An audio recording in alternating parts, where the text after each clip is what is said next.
नमस्कार। देश की बात में हाजिर है। हम अक्सर अपने अधिकारियों के काम में ना करने पर खिंचाई करते हैं, आलोचना भी करते हैं, लेकिन जब वे अपना काम पूरी निष्ठा से करते हैं तो तारीफ करने से पीछे नहीं हटते, हिचकिचाते नहीं हैं। महाराष्ट्र का एक वीडियो वायरल हो रहा है। महाराष्ट्र के ठाणे जिले में नाले की सफाई की जांच के लिए एक महिला सफाई निरीक्षक खुद ही मैनहोल में उतर गई। दरअसल मानसून को देखते हुए जिले में सीवेज की सफाई का काम चल रहा है। ऐसे में ठेकेदार को सफाई कराने का काम सौंपा गया था। काम में किसी तरह की कोई चूक ना हो, इसे सुनिश्चित करने के लिए महिला निरीक्षक सुविधा चौहान है इनका नाम, खुद ही मैनहोल में उतर गई और इनकी इस कर्तव्य निष्ठा की तारीफ ही की जा रही है और इनका जो वीडियो है बहुत वायरल हो रहा है।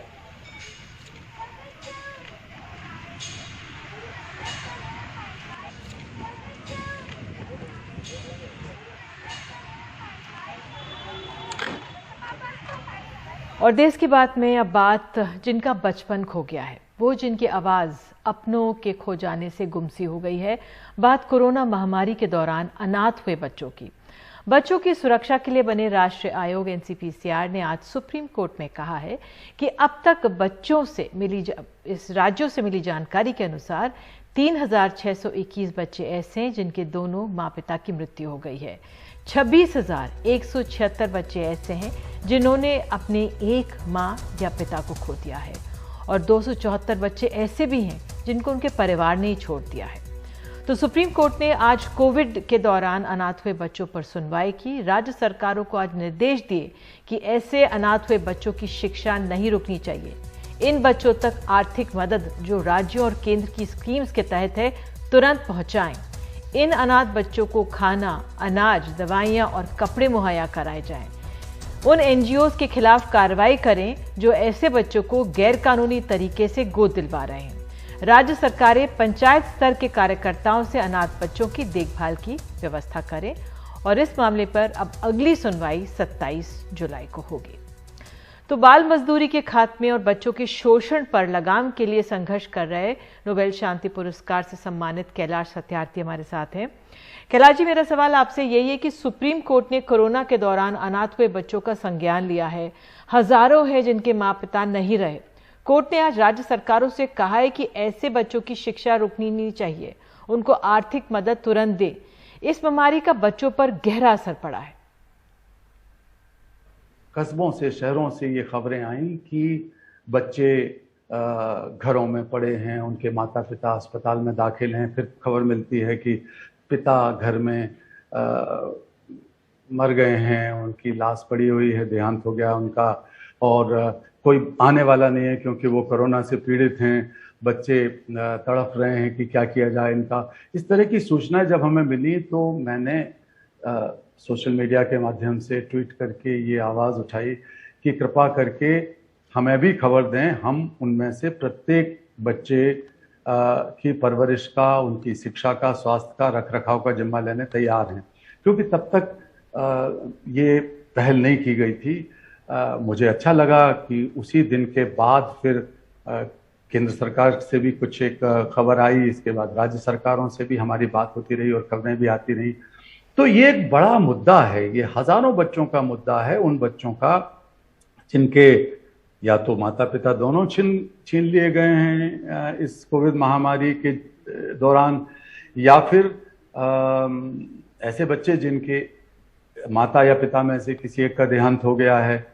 तो इनके लिए बहुत ही ठोस योजना के साथ, और उससे भी ज्यादा जरूरी है कि एक करुणामय, एक संवेदनात्मक तरीके से समाधान ढूंढे जाएं।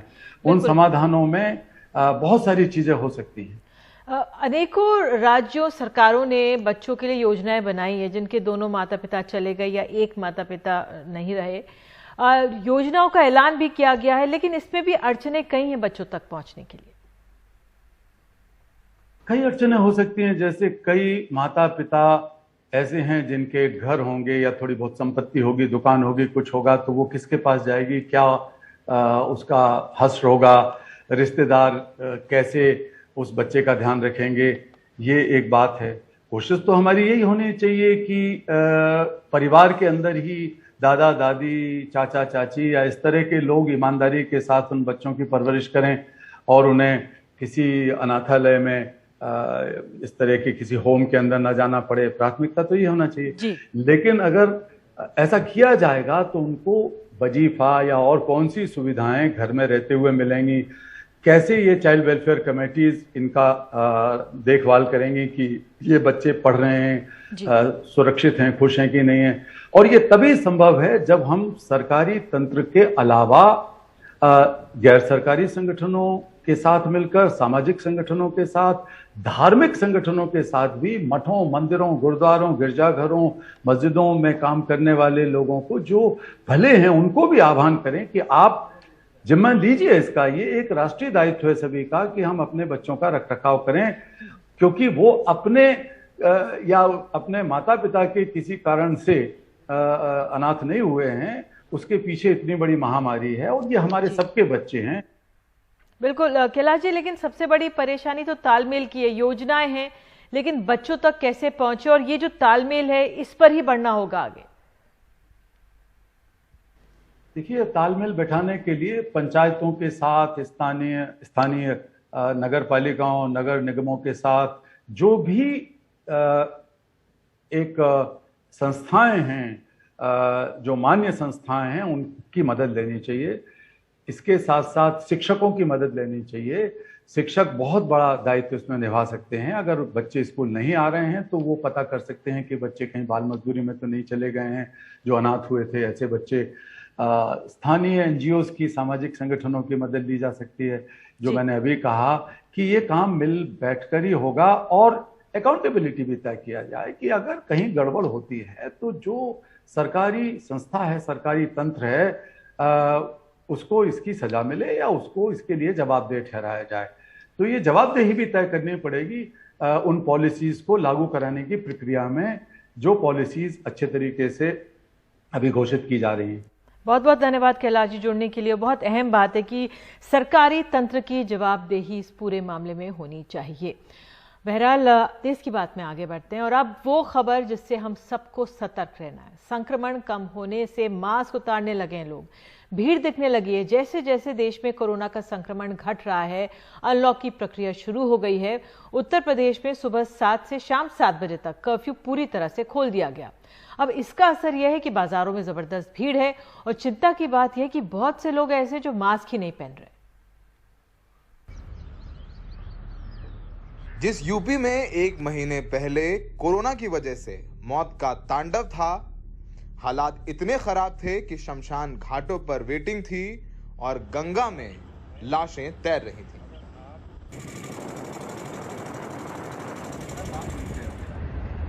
वहां अब एक्टिव मामले लगभग 14,000 बचे हैं। सरकार ने कर्फ्यू हटा दिया है, बाजार और मंदिर खुल चुके हैं। ये तस्वीरें अयोध्या के हनुमानगढ़ी मंदिर की हैं, जहां पैर रखने की जगह ही नहीं। ना तो लोग मास्क लगाए दिख रहे हैं और देह से दूरी के नियम को तो भूल ही जाइए। मंदिर तो मंदिर, बाजारों में भी लोगों का तांता है। आगरा, जहां सैकड़ों लोगों की कोविड से मौत हुई, ये तस्वीरें वहीं के पुराने बाजार की हैं। लोग कोरोना से बेखौफ खरीदारी कर रहे हैं।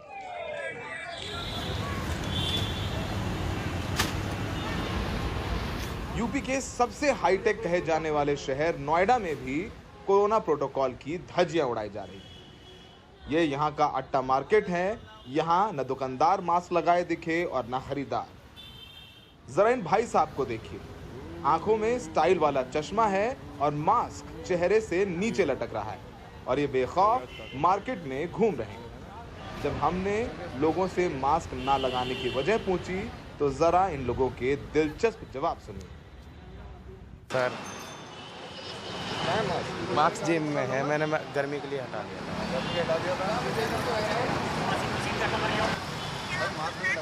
सर सॉरी, लगा रहा हूँ, लगा अभी सर ना।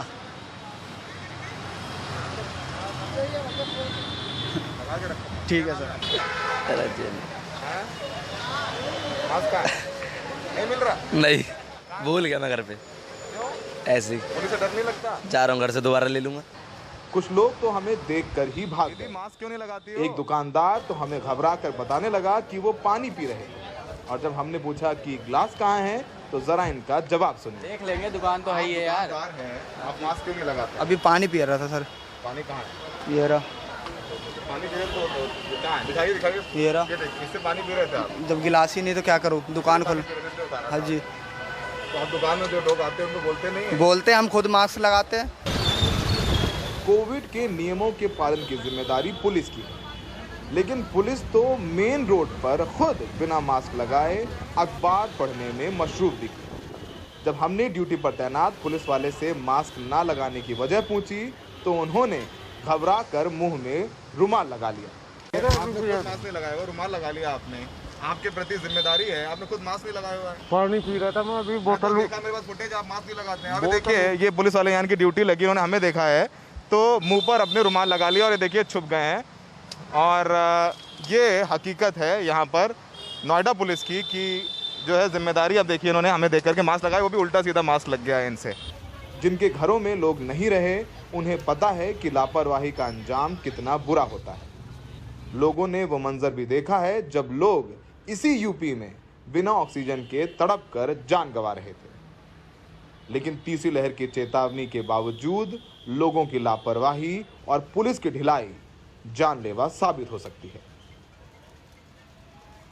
उत्तर प्रदेश में कर्फ्यू हटा लिया गया है, मार्केट खुल गए हैं। प्रधानमंत्री से लेकर के मुख्यमंत्री कह रहे हैं कि कोरोना से बचने के लिए ज़रूरी है कोविड प्रोटोकॉल फॉलो करना, जिसमें सबसे पहली चीज़ है मास्क लगाना। लेकिन आप देखेंगे यूपी में कर्फ्यू तो खुल गया है लेकिन मास्क नहीं लगाए हुए। और देखें भाई साहब को देखिए, मूँछों में ताव दे रहे हैं लेकिन इन्होंने मास्क नहीं लगाया हुआ है। तो समझिए कि ये अपनी ज़िंदगी से तो खिलवाड़ कर ही रहे हैं और दूसरों की ज़िंदगी से भी खिलवाड़ कर रहे हैं। सहयोगी अश्विनी मेहरा के साथ नोएडा में सौरभ शुक्ला, एनडीटीवी इंडिया।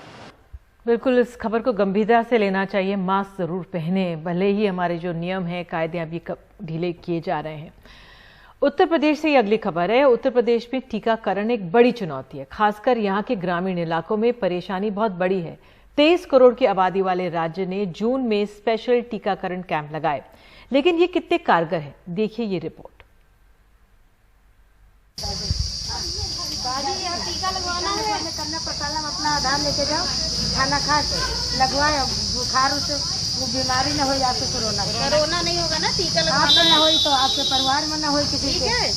हाँ, हमको भाई ना डराने की जरूरत नहीं है।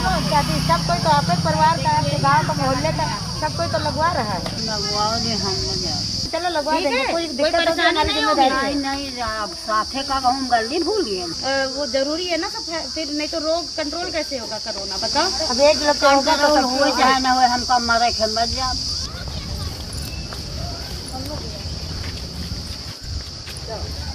डॉक्टर नीलम चौधरी और उनकी टीम में शामिल आशा और आंगनवाड़ी कार्यकर्ताओं के लिए एक कड़ा दिन। उत्तर प्रदेश के बाराबंकी जिले में उनको ग्रामीण इलाकों में लोगों को टीका लगवाने के लिए समझाने का काम दिया गया है।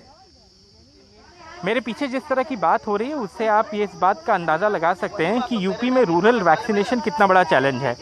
यहाँ आप ये देखेंगे कि यूपी में 2 करोड़ लोगों को 1 डोज टीके का लग चुका है, लेकिन फुली वैक्सीनेटेड जो लोग हैं वो सिर्फ 36 लाख हैं। और ये बहुत कम संख्या है क्योंकि यूपी की जो टोटल पॉपुलेशन है वो कम से कम 23 करोड़ है और ये एक बहुत बड़ी चैलेंज है।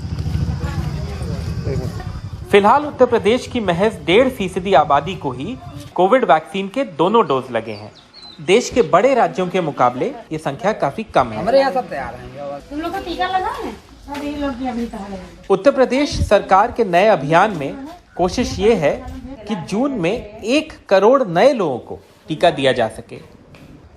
सरकार की तरफ से जारी आंकड़ों के मुताबिक जून के पहले हफ्ते में करीबन 22 लाख लोगों को टीके लगे, यानी रोज औसतन 3 लाख। आप भी हम लोग के साथ में थे, लेकिन मोस्टली लोग तैयार हैं। कुछ लोग बिल्कुल हेजिटेट कर रहे हैं, जैसे ओल्ड एज के लोग हैं, कुछ महिलाएं हैं, तो वो नहीं हेजिटेट कर रहे हैं वैक्सीनेशन के लिए। तो हम लोग उन लोगों को समझाते हैं कि आप प्रोटेक्ट रहोगे तो आपके बच्चे भी, आपका परिवार सुरक्षित रहेगा। 100 का टारगेट है तो कितना अचीव कर पा रहे हैं? हम लोग 80-90% तक अचीव कर लेते हैं। सर बहुत ज़रूरी है, बहुत ज़्यादा ज़रूरी है सर। पूरा 100 के 100% हमें लगता है कि ज़रूरी है, क्योंकि सबके घर में छोटे छोटे बच्चे हैं, गरीब परिवार है, और वो अगर किसी को एक बीमारी लग गई तो पूरा परिवार झेल जाता है।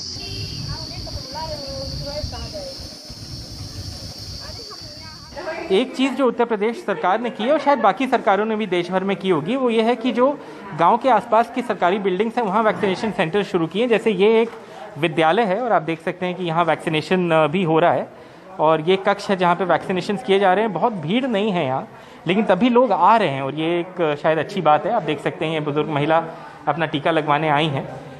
शायद इसलिए भी उतनी भीड़ नहीं है क्योंकि अभी 18 से ऊपर के लोगों का वैक्सीनेशन यहाँ शुरू नहीं हुआ है, 44 से ऊपर के ही लोगों का हो रहा है और इसलिए शायद भीड़ नहीं है। और एक चिंता का भी विषय है, इधर अगर आप देखें तो कुछ लोग हैं जो अपना टीका लगवा चुके हैं और यहाँ 30 मिनट जो वेट करना होता है कर रहे हैं। ये बुजुर्ग व्यक्ति, वो महिला, ये सब लोग यहाँ पे हैं। लेकिन ये जो दृश्य हैं रूरल इंडिया के, इससे आपको पता लगता है कि रूरल वैक्सीनेशन कितना बड़ा चैलेंज है यूपी जैसे राज्य के लिए। लेकिन उत्तर प्रदेश के गाजीपुर में रास्ता बड़ा मुश्किल दिख रहा है। पुलिस थाने में बैठे इस डॉक्टर की आंखों में आंसू हैं। लोगों को टीका लगवाने के लिए जब वो एक गांव में गए तो उनके और उनकी टीम के साथ बदसलूकी की गई। हम लोग एक तो राष्ट्रीय कार्यक्रम कर रहे हैं, उसमें भी ये लोग हम जान रहे हैं व्यवहार हो रहा है, तो इसको सरकार की दायित्व है कि हम लोग की रक्षा करें। अरे इधर आओ तो। उत्तर प्रदेश में सचमुच रास्ता आसान नहीं है। गाजीपुर में सुनील सिंह, बाराबंकी में सरफराज वारसी और कैमरा पर्सन राजेश गुप्ता के साथ आलोक पांडे, NDTV इंडिया। और अब खबर है आगरा से। आगरा के पारस अस्पताल के मालिक का एक वीडियो वायरल हुआ है जिसमें वो कहते हैं कि उन्होंने कोरोना मरीजों की ऑक्सीजन की जरूरत चेक करने के लिए 5 मिनट की मॉक ड्रिल की थी। इतने में ही 22 मरीजों की हालत खराब हो गई और वो नीले पड़ गए। इससे वो समझ गए कि कितने मरीजों को कितनी ऑक्सीजन चाहिए। उन पर अस्पताल की ऑक्सीजन सप्लाई बंद कर मरीजों की जिंदगी दांव पर लगाने का आरोप है। अब प्रशासन ने अस्पताल सील कर दिया है। पारस हॉस्पिटल में 26 अप्रैल को ऑक्सीजन की भारी किल्लत थी। अस्पताल ने मरीजों को कहीं और ले जाने कहा, लेकिन चूंकि ऑक्सीजन और बेड की इतनी कमी थी कि कोई कहीं नहीं गया। पारस हॉस्पिटल के मालिक पे आरोप है कि उन्होंने 5 मिनट को ऑक्सीजन की सेंट्रल सप्लाई बंद कर दी ताकि पता चले कि कौन मरीज कितना गंभीर है। जो भी पेंडुलम बने रहे, नहीं जाएंगे नहीं जाएंगे, मैंने कोई नहीं जा रहा, छोड़ दिमाग मत लगाओ, छोड़ो। अब वो छांटो जिनकी ऑक्सीजन बंद हो सकती है, जो बिल्कुल ही डेडलाइन पे है। एक ट्रायल मार दो दोपहर में, एक मॉक ड्रिल करके देख लो, समझ जाएंगे कौन सा मरेगा कौन सा नहीं मरेगा। सही बात है, सही बात है। एक मॉक ड्रिल करी हमने सुबह 7 बजे, मॉक ड्रिल हुई, सब दोषी नंबर, ये किसी पता नहीं है, ये मॉक ड्रिल कराई, सुन कर दी सबकी, फिर छट गए 22 मरीज, तुरंत खोल दिए गए। 22 मरीज छट गए और भाई साहब जे मरेंगे। और कितनी देर के लिए मॉकड्रिल करा? 5 मिनट के 5 मिनट में 22 मरीज मॉकड्रिल। नीले पड़ने लगे। ओहो ओहो 22 की मॉकड्रिल में 22 छट गए। चलो जे बचे 74 बचे। सही बात है, महीने टाइम मिल जाएगा। फिर वो दी सलाह कि अपना अपना सिलेंडर लाओ। वीडियो वायरल होने के बाद कांग्रेस के कार्यकर्ता पारस हॉस्पिटल पे प्रदर्शन करने पहुंच गए। इस पर अस्पताल वालों ने अपने मेडिकल स्टाफ को प्रदर्शनकारियों को खदेड़ने के लिए भेज दिया। वहां टकराव की नौबत आने पर बड़ी तादाद में पुलिस फोर्स तैनात की गई, जिसमें वो ये कह रहा है कि हमने 5 मिनट के लिए मॉक ड्रिल की। मेडिकल इतिहास में मॉक ड्रिल का कोई शब्द नहीं है और उस मॉक ड्रिल में 22 लोगों की तत्काल मौत हो गई। ऐसे अरेंजे जैन डॉक्टर को डॉक्टर कहलाने का कोई हक नहीं है। इसे तत्काल इसके खिलाफ कार्रवाई होनी चाहिए। वीडियो वायरल होने के नतीजे में वे लोग भी थाने पहुंच गए जिनके घर वाले उस दिन पारस हॉस्पिटल में मरे थे। अशोक चावला के पिता की भी उसी दिन 26 अप्रैल को मौत हुई थी।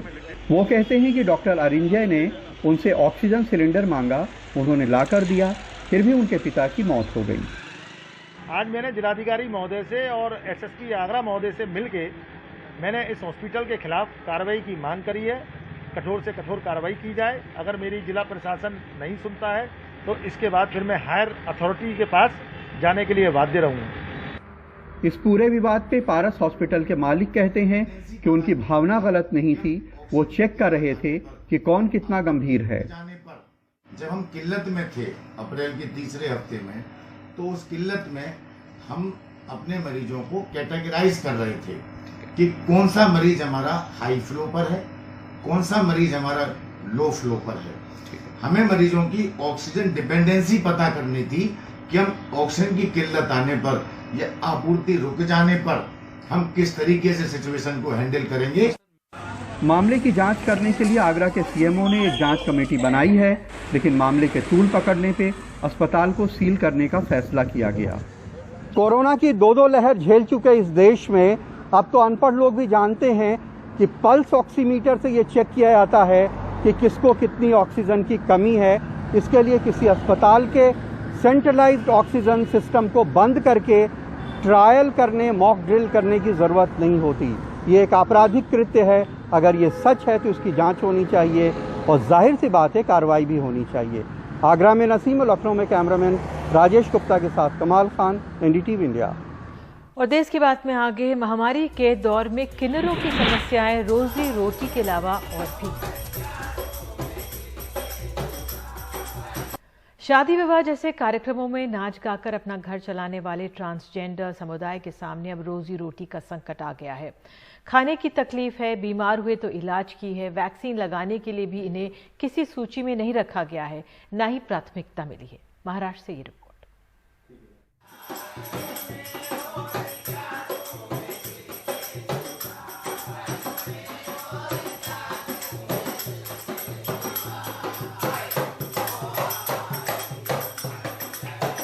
दूसरों की खुशियों में अपनी खुशी ढूंढने वाले किन्नरों पर कोरोना ने कहर ढाया है। हर खुशी के मौके पर बजने वाली तालियां खामोश हैं तो पेट भूखा रहने को मजबूर। भोपाल के मंगलवारा में अपने गुरु के साथ डेरे में रहने वाले ये किन्नर भूखे हैं, लेकिन जुबान पर अब भी दुआ है।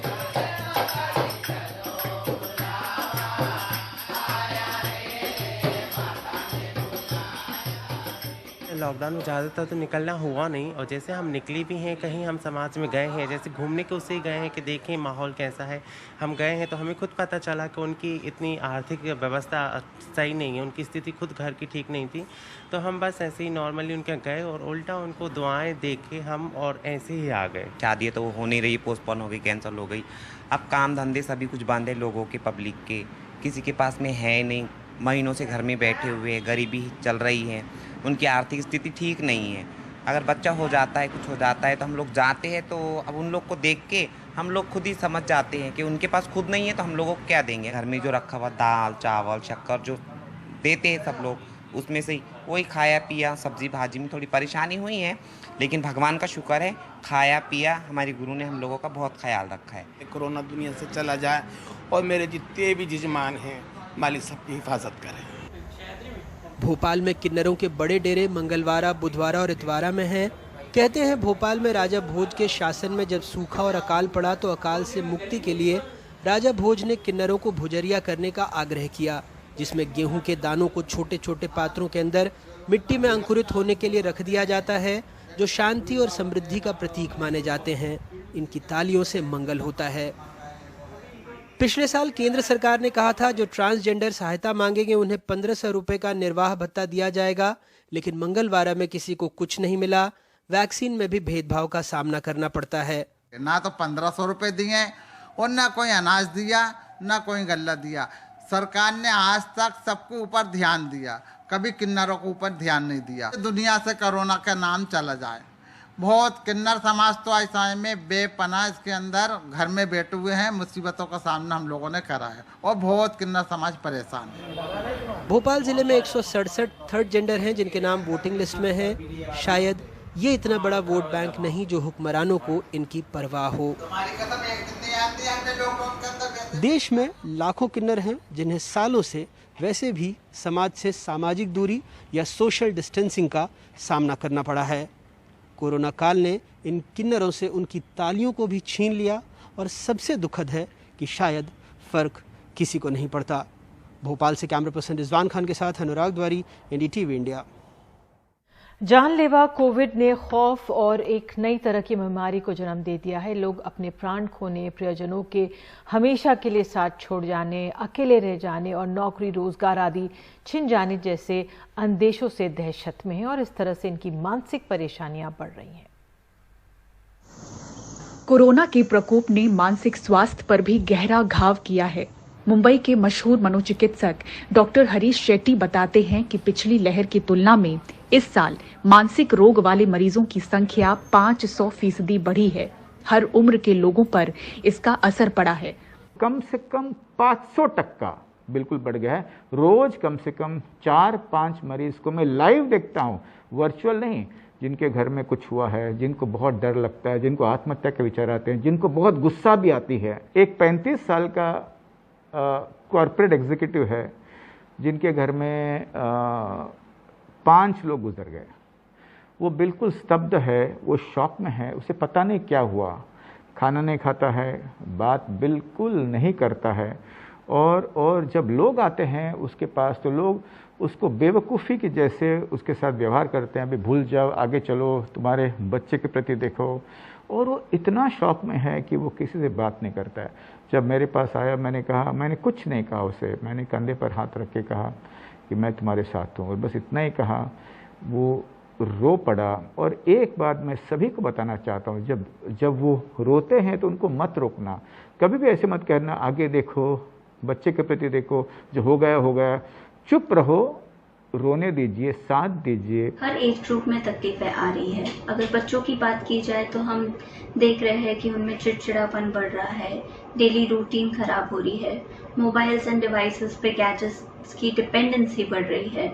अगर बड़ों की बात की जाए तो काफ़ी चिंता सताती है, फाइनेंशियल इश्यूज को लेकर, जॉब रिलेटेड स्ट्रेस है, काफ़ी स्ट्रेस रहता है। अगर बड़े और बुजुर्ग की बात की जाए तो अकेलापन महसूस होता है। जो वो बाहर जा पाते थे, एक रूटीन एस्टैब्लिश था, किसी से मिलना जुलना, वो सब कम हो गया है। तो इसकी वजह से काफ़ी, अगर ओवरऑल बात करें तो काफ़ी मेंटल हेल्थ पर अफेक्ट हुआ है। कई अस्पतालों से जुड़े साइकाइट्रिस्ट डॉक्टर अनुपम बोराडे बताते हैं कि कईयों में अनहोनी की आशंका ऐसी बढ़ी है कि वो अपनी वसीयत तक तैयार करा रहे हैं या पक्का कर रहे हैं कि उनके बैंक खातों और बीमा पॉलिसियों में नॉमिनी के नाम जरूर दर्ज हों। सीनियर सिटीजन्स में ये चिंता अभी थोड़ा सा ज़्यादा दिखती है, क्योंकि अभी विल के लिए जो फिटनेस के लिए जो आते हैं, विल की वैलिडिटी के लिए पहले साइकेट्रिक फिटनेस की ज़रूरत होती है। उनमें देखा जाता है कि साइकेट्री की इलनेसेस है क्या, मानसिक संतुलन है क्या, और अगर संतुलन है तो विल अच्छी तरह से बन सकता है। सीनियर सिटीजन से ये कहना चाहूँगा कि जब तक आपकी मानसिक स्थिति ठीक नहीं है तब तक आप थोड़ा सा विल बनाने के लिए थोड़ा सोचिए। इतनी घाई अगर चिंता की वजह से हो रही है विल बनाने की, तो थोड़ा चिंता को जाने दीजिए, थोड़ा सा सेटल हो जाने दीजिए। साइकोथेरेपी कर लीजिए, पहले अपने काउंसलर से बात कर लीजिए। काउंसलर्स के बाद में अगर ज़रूरत पड़े तो ट्रीटमेंट जैसे मेडिसिन्स भी ले सकते हैं, और मेडिसिन्स के बाद में जब भी सारे सिम्टम्स चले जाएं, उसके बाद में आप विल के लिए रेडी हो जाएं। इस घातक लहर में मनोचिकित्सक खुद भी तनाव में हैं। मेरे घर में भी 2 मृत्यु हुए हैं। एक मृत्यु अभी जून 4 को है, मैं बताऊंगा नहीं किसका। और मुझे ख्याल करने के लिए मैं अपने मित्रों से बात करता हूँ, रोता हूँ उनके सामने। व्यायाम मैंने बंद नहीं किया, प्राणायाम मैंने बंद नहीं किया, और लोगों को एजुकेट करने का जो प्रयास है मैंने कभी बंद नहीं किया, और जिससे मैं अपना स्वास्थ्य ठीक रखता हूँ। डॉक्टर्स जो हैं, मैं यहाँ पे इसके ज़रिए कहना चाहता हूँ कि हम लोग इम्यून नहीं हैं मेंटल इलनेस के लिए। हमको भी स्ट्रेस हो सकता है, और अगर स्ट्रेस होता है तो हमें भी मदद लेने की ज़रूरत है। मनोचिकित्सक मांग कर रहे हैं कि जिस तरह कोविड टास्क फोर्स कई राज्यों में बनी है, ठीक उसी तरह हर जगह मेंटल टास्क फोर्स भी बने, ताकि इस अदृश्य दुश्मन से भिड़ने की तैयारी बड़ी और असरदार हो। मुंबई से पूजा भारद्वाज, एनडीटीवी इंडिया। और देश की बात में आगे है, देश की राजधानी दिल्ली में फिर से लगने लगे हैं नौजवानों को टीके। दिल्ली के सरकारी टीकाकरण केंद्रों में युवाओं को टीकाकरण जो है एक बार फिर से वो शुरू हो गया है। दिल्ली सरकार को कोवैक्सीन की डोज मिली है, तो अब फिर से 18 से 44 साल के बीच के लोगों को टीके लगने शुरू हो गए। साथ ही इस बार ये टीके मुफ्त में लग रहे हैं। उत्तर पश्चिम दिल्ली के रोहिणी सेक्टर 9 का दिल्ली सरकार का स्कूल। यहाँ 18 से 44 साल के लोगों को फिर से टीका लगना शुरू हो गया है। पहले कोवैक्सीन खत्म हुई तो यहाँ टीकाकरण रुक गया और फिर कोविशील्ड खत्म होने से पूरी दिल्ली के टीकाकरण केंद्र बंद हो गए। अब दिल्ली सरकार को फिर से कोवैक्सीन की 40,000 डोज मिली हैं। 18 से 44 साल के लोगों के लिए 3 मई से शुरू हुआ था और 12 मई तक यहाँ पे चला सेंटर और उसके बाद 13 मई से यहाँ वैक्सीन अवेलेबिलिटी नहीं थी, जो कि कल यानी 7 जून से फिर से शुरू हुई है। So the campus is humming with people who are getting vaccinated. मई में जिन लोगों ने कोवैक्सीन लगवाई थी उनको अब राहत मिली है, क्योंकि बीच में सवाल उठ रहा था कि इनको दूसरी डोज कब मिल पाएगी। सर चिंता तो होती है, फ्रंट लाइन वर्कर हूँ मैं। चिंता तो होती है सर, क्यों नहीं होती। रात को 11:15 बजे तक बैठा हूँ तो मेरे को मिला है। मतलब कितनी मेहनत करी आपने इसके लिए? सर कल 7 घंटे ऑनलाइन बैठा हूँ। आपका कब से ड्यू था सेकंड डोज? 2 जून। हाँ, बहुत मुश्किल हुई मुझे वो करने में, एनरोल करने में। काफ़ी पहले तो मेरी साउथ दिल्ली हुई थी, वो पेड थी। अच्छा, 11 तारीख के लिए? हाँ। अच्छा, आपने ऑलरेडी बुक कर ली थी? हाँ। अच्छा, लेकिन कल काफ़ी ट्राई करी। कितने पैसे देने पड़ते आपको? 1260। 1260। ठीक है, मतलब आप पहले ही बुक कर चुके थे, लेकिन इस बीच में फिर आपको पता लगा कि गवर्नमेंट के पास भी आ गई। गवर्नमेंट के पास आ गया, नियर बाय माय एरिया आ गया, मेरे घर के पास आ गई है, तो इस वजह से मुझे कन्वीनियंट लगा। अच्छा, आप कहाँ रहती हैं? मैं रोहिणी सेक्टर 8। दिल्ली सरकार ने सरकारी टीकाकरण केंद्रों में कोवैक्सीन केवल दूसरी डोज लेने वालों के लिए रिजर्व कर दी है। हम आपको आश्वस्त करना चाहते हैं कि अब दिल्ली के पास पर्याप्त कोवैक्सीन की सप्लाई आ गई है और अब जिन को भी 18 to 44 वाली कैटेगरी में सेकेंड डोज लेना है, अब अगर आप कोविन वाली ऐप खोलेंगे तो उसमें आप ये देख सकते हैं कि कई स्लॉट्स अवेलेबल हैं जहां पर सेकेंड डोज कोवैक्सीन की आप लेने जा सकते हैं। जबकि प्राइवेट अस्पतालों को ऐसे निर्देश पहले ही दिए जा चुके हैं। अब एक बात और साफ हो गई है कि दिल्ली के अंदर फिलहाल चाहे सरकारी टीकाकरण केंद्र हों या फिर प्राइवेट अस्पताल हों, कोवैक्सीन अगर लगेगी तो दूसरी डोज लेने वालों को लगेगी। पहली डोज लेने वालों के लिए कोवैक्सीन दिल्ली में फिलहाल उपलब्ध नहीं है। दिल्ली से अपने कैमरा सहयोगी मोहम्मद मुरसलीन के साथ मैं शरद शर्मा, एनडीटीवी इंडिया। और देश की बात में आगे है, हत्या के आरोप में जेल में बंद ओलंपियन सुशील कुमार मांग रहा है अपने लिए अच्छी खुराक।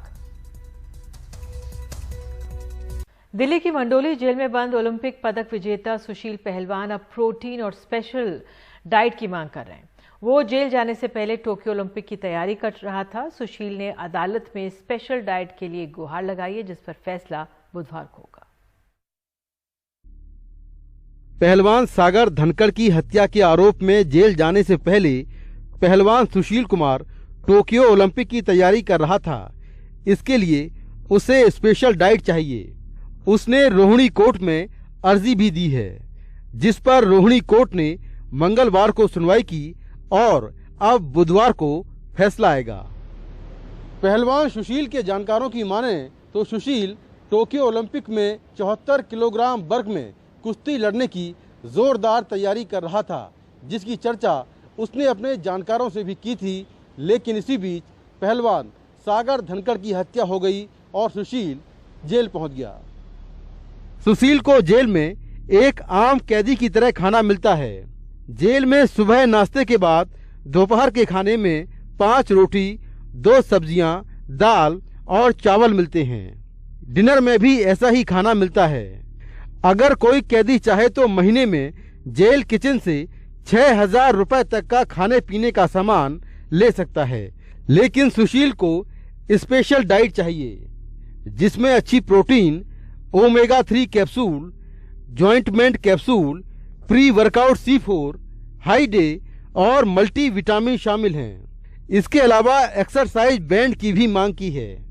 एक ओलंपिक रेसलर की बात करें तो 3600 या 3800 कैलोरीज हर दिन उसको चाहिए होती है, तो उसका शेड्यूल एक अलग होता है। अगर वो रेस्टिंग पीरियड में भी है कि उसकी कोई प्रतिस्पर्धा नहीं है, अभी एक ऑफ सीजन कैंप में जा रहा है, तब भी उसको मैं समझता हूँ कम से कम 1800 या 2000 कैलोरीज तक उसकी जरूरत होती है। अब तक कोर्ट मेडिकल ग्राउंड पर ही बाहर के खाने की अनुमति देता रहा है। क्या सुशील कुमार को ओलंपिक में जाने के नाम पर बाहर के खाने की अनुमति मिलेगी? या फिर ये फैसला आसान नहीं होगा, क्योंकि अगर उसको बाहर के खाने की अनुमति मिल जाती है तो वो ओलंपिक के नाम पर बेल भी मांगेगा। नई दिल्ली से मुकेश सिंह, NDTV इंडिया।